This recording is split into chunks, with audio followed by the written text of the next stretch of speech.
ப்ரொமோஷனுக்கு மட்டும் கிட்டத்தட்ட 50 கோடிக்கு மேலே செலவு பண்ணியிருக்கலாம் அப்படின்ற மாதிரி ஒரு தகவல் சொல்கிறாங்க. மிகப்பெரிய ஒரு பொருளாதார இழப்பில் சிக்கலில் நீ தில்ராஜ் பிரம்மாண்ட படம் பண்ணணும்னு ஒத்துக்கு வர திருப்பி அதே ஃபர்னிச்சர் தூக்கிட்டு உடைப்பாரா அவர் தில்ராஜ்? நீங்கள் ஒன்றும் அந்த மைண்ட் செட்டில் தான் இருக்குது. இந்த படத்தோடைய பெரிய விமர்சனமே என்ன அப்படின்னா, உங்கள் படத்தில் வர காட்சியில் ரிப்பீட்டடாக மாதிரி இருக்குது. இந்தியனில் வர்ற மாதிரி இருக்குது, சிவாஜியில் வர்ற மாதிரி, சில சேனலுக்கு சொல்லி நீங்கள் போய் எடுங்கன்னு சொல்லி அதை ஃபஸ்ட் ஷோ வந்து போட்டு நீங்கள் போட்டு காமிச்சு ஒரு ஷோ காப்பாற்றலாம். அடுத்த ஷோவுக்கு காமன் ஆடியன்ஸ் உள்ள வந்தால் வெளியே காரி துப்பிடுவானே. வணக்கம் சார். வணக்கம். இந்தியன் சினிமாவை திரும்பி பார்க்க வைத்தவர் தான் டைரக்டர் சங்கர் அவர்கள். இப்போ திடீர்னு சமீப காலமாக அவருடைய வீழ்ச்சியை பார்க்கும்போதோ தயாரிப்பாளர்களும் பாதிக்கப்படுறாங்களோ. ஏன்னா பாய்ஸ் எடுத்த ஏஎம் ரத்னம் அதுக்கப்புறம் படம் பண்ணலை, அவர் ஐ எடுத்த ஆஸ்கார் மூவிஸ் அவங்களும் அடுத்த படம் வரல, இந்தியன் 2ல் லைக்கா, இப்போ தில்ராஜ், இது எதனால் நடக்குது?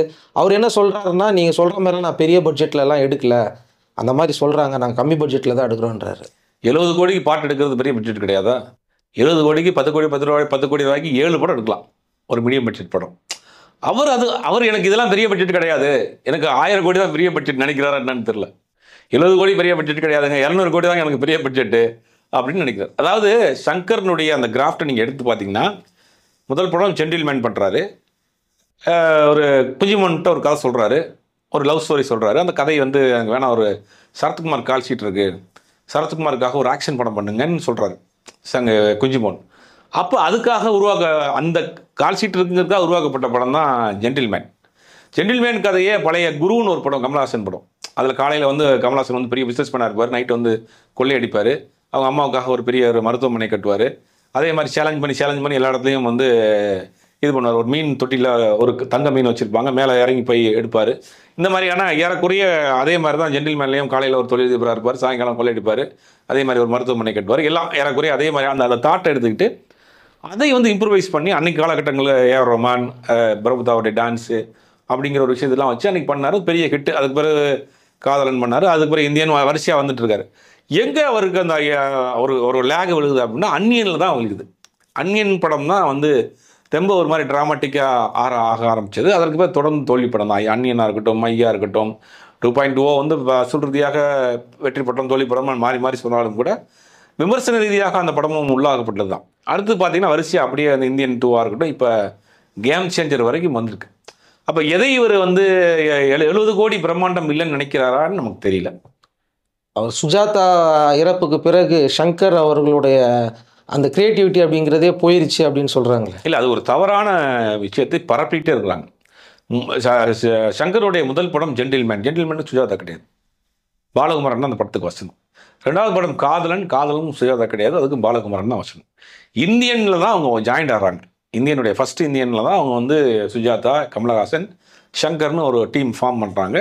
அது எல்லாரும் உட்காந்து எல்லாருமே பெரிய ஒரு ஆளுமையான ஆட்கள் தான், எல்லாரும் சேர்ந்து உருவாக்கப்பட்ட ஒரு விஷயம். அந்த பெரிய ப்ராடக்ட்டு போச்சு. அப்போ சுஜாதா சங்கரை விட்டு தனியாக படம் பண்ணியிருக்காரு, அந்த படம்லாம் ஏன் போல? இதே சுஜாதா வந்து காந்தி கிருஷ்ணான்னு சொல்லி சங்கருடைய இணைய இயக்குனர் வச்சு அவருக்கு ஒரு கதை கொடுத்துருக்காரு, அந்த படம் சரியாக போலையே.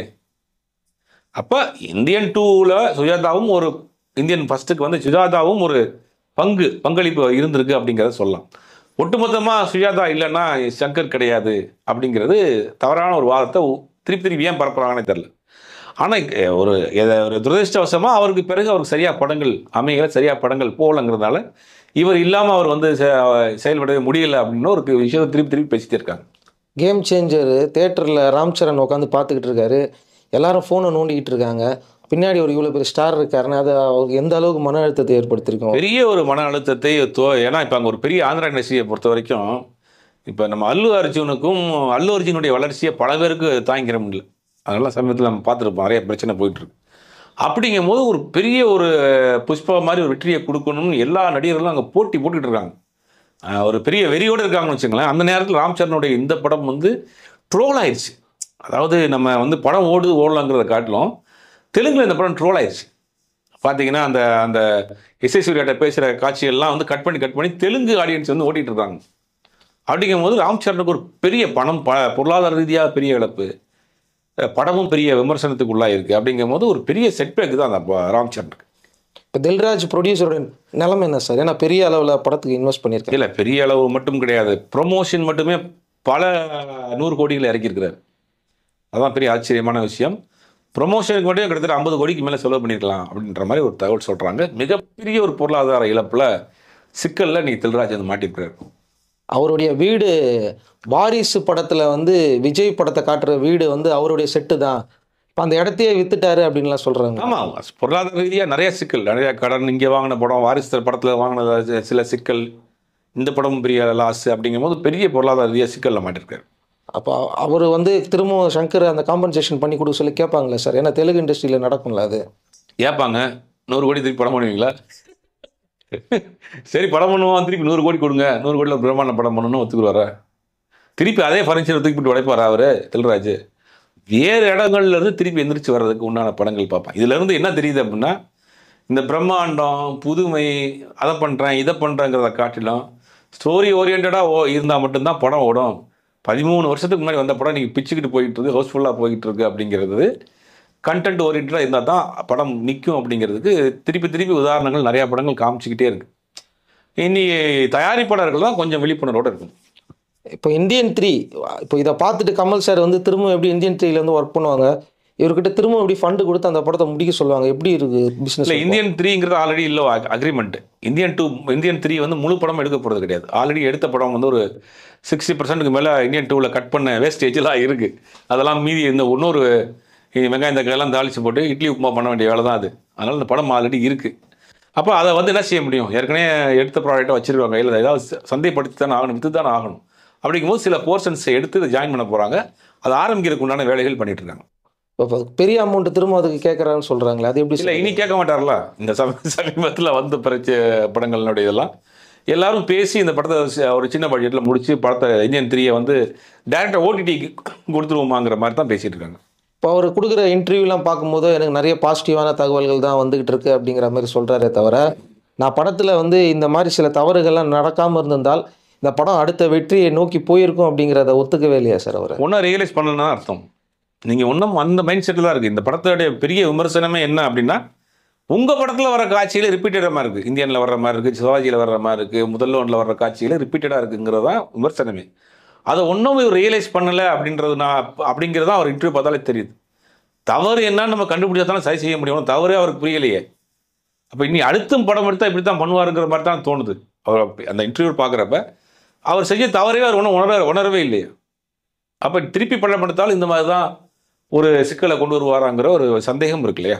இப்போ கமலுடைய மைண்ட் செட் எப்படி இருக்கும்? திரும்பவும் இதுக்குள்ளே வந்து திரும்ப நம்ம சொதப்பிடலாமா, இல்லை இந்தியன் 3 வேண்டாம் அப்படிங்கிற மைண்ட் செட்டுக்கு வந்து? இல்லை, வேண்டாம்ங்கிற முடிவு இவங்க 2 பேரும் எடுத்தாலும் தயாரிப்பு நிறுவனம் எடுக்க முடியாது. இந்தியன் 3க்கு ஆல்ரெடி அவங்க ஒரு அக்ரிமெண்ட் போட்டுருக்காங்க, அட்வான்ஸ் வாங்கியிருக்காங்க சில நிறுவனங்களில், பண்ணி ஆக வேண்டிய கட்டாயத்தில் லைக்காக இருக்குது. அப்படிங்கும் போது கண்டிப்பாக பண்ணுவாங்க. இவங்க 2 பேரையும் காம்ப்ரமைஸ் பண்ணி அதை திருப்பி ஆரம்பிக்கிறதுக்கு உண்டான வேலைகள் தான் இப்போதைக்கு பண்ணிட்டு இருக்காங்க. ஏன்னா அவர் சொல்கிறார், நான் இன்னும் பெரிய பெரிய படம்லாம் பண்ணலான்னு இருக்கேன், வேல்பாரி போன்ற பெரிய பிக் பட்ஜெட் படம்லாம் பண்ணலான்னு இருக்கேன்னு. பட் ஆனால் அவங்க சைடில் இருந்து பெருசாக ஒரு சக்ஸஸ் மீட் எதுவுமே வரல. எப்படி சக்ஸஸ் மீட் வைப்பாங்க அவங்களுக்கே தெரியாதா? தில்ராஜ் என்ன நிலைமையில் இருக்காரு? சக்ஸஸ் மீட் வைக்கிற நிலைமையில் தில்ராஜ் இருக்கிறாரு. அப்படிங்கும் போது அது வைக்கிறதுக்கு வாய்ப்பு இல்லை. வேல்பாரியை பொறுத்த வரைக்கும் ஆல்ரெடி நம்ம கங்குவாலையும் நிறையா காட்சிகள், இந்த பரம்பு மலையாக இருக்கட்டும், அந்த கங்குவாங்க தான் பாரி தான் அதில் கங்குவா ஏறக்குறைய அதில் நிறையா அந்த கதையுடைய பேஸ்லாம் வந்துருச்சு. திருப்பி அது வேறு ஆல்ட்ரு பண்ண போகிறாரா, இல்லை சாதாரண படத்துக்கே பல கோடி ரூபா பிரம்மாண்ட செலவாகும். இது ஒரு ஹிஸ்டாரிக்கல் மூவிங்கிற போது யார் ப்ரொடியூசர் மாட்ட போகிறாங்கிறது தெரியலை. இந்த தண்டாவளத்தில் எல்லாரும் கயிறு கட்டி அது அருவாளால் வெட்டின காட்சியெல்லாம் யாராலுமே ஜீர்ணிக்க முடியலன்றாங்க. இது சங்கர் ஏன் பண்ணணும் அப்படின்னு? இல்லை, அவர் தெலுங்கு படங்கள்லாம் இப்படி பண்ணால் தான் ஒரு மாசு போல் நிறையா வந்து இந்த ரீல்ஸ்லாம் பார்ப்பார் போல்.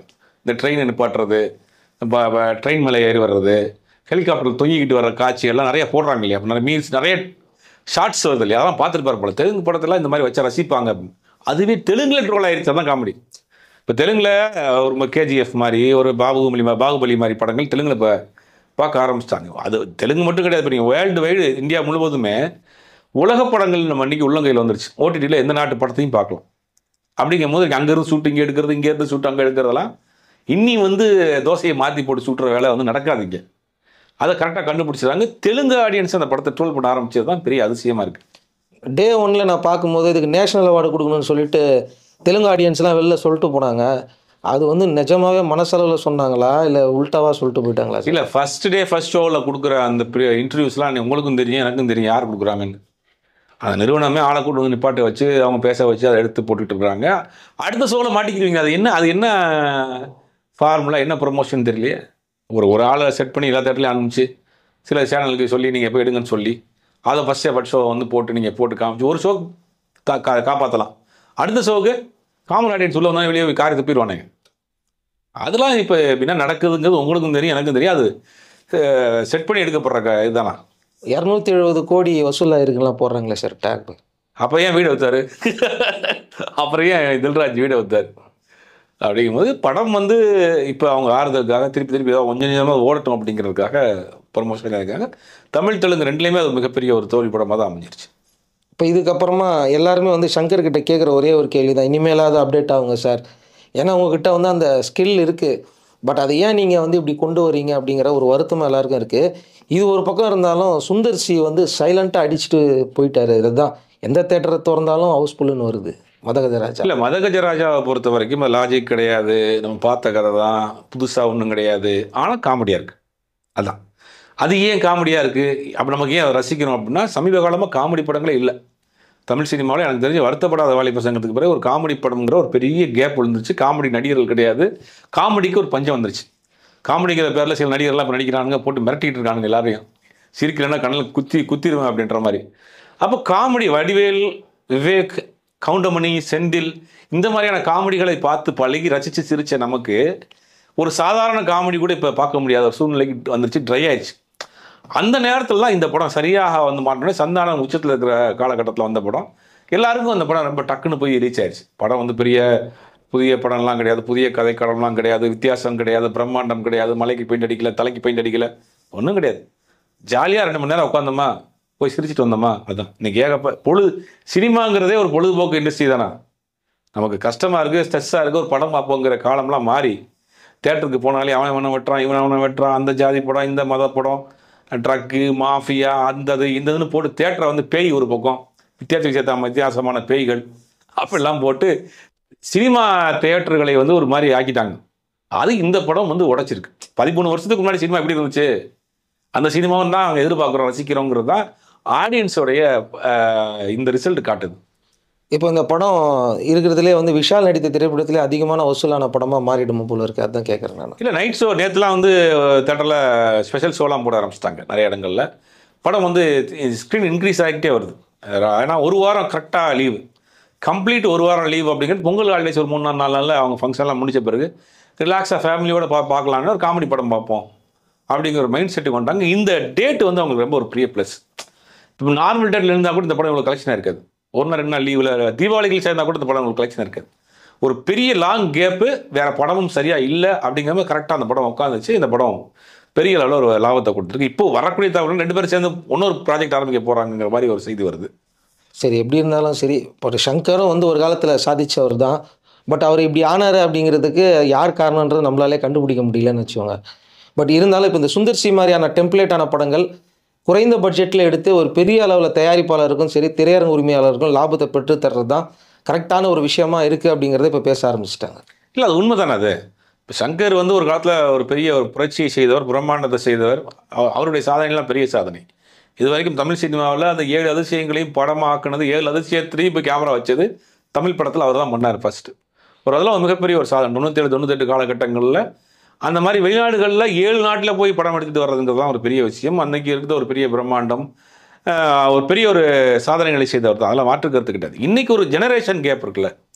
இன்றைக்கி ஜெயிலர் 2 உடைய ப்ரோமோ பார்க்குறோம், டிஷர்ட் பார்க்குறோம், பிரம்மாண்டம் கிடையாதுல்ல. ஆனால் வித்தியாசமாக இருக்குது, ஃப்ரெஷ்ஷாக இருக்குது. ஆனால் இன்றைக்கி திருப்பியும் நீங்கள் வந்து அதே மாதிரியான அதுலேருந்து ஒன்றும் வெளியில் வர மாட்டேங்குது. இதுதான் நம்மளுடைய சினிமான்னு நினச்சிட்டு இருக்காரு. நம்ம யோசிக்கிறது தான் சினிமா. இன்றைக்கி அதை தாண்டி வெளியில் வாங்க. மக்கள் என்ன ரசிக்கிறாங்க, மதகஜராஜாவும் ரசிக்கிறாங்க, வாழை படத்தையும் பார்க்குறாங்க. அப்போ 2 எக்ஸ்ட்ரீமையும் பார்க்குறாங்க. அப்போ என்னென்னா யதார்த்தம் இருக்கணும், அது கொஞ்சம் புதுமை இருக்கணும். இருந்தால் நீங்கள் எந்த சேனலில் படம் சொன்னாலும் பார்க்குறதுக்கு மக்கள் தயாராக இருக்காங்க. சந்தானம் திரும்ப நடிக்க வர்றார் போல இருக்குல்ல சார்? கண்டிப்பாக வரணும்.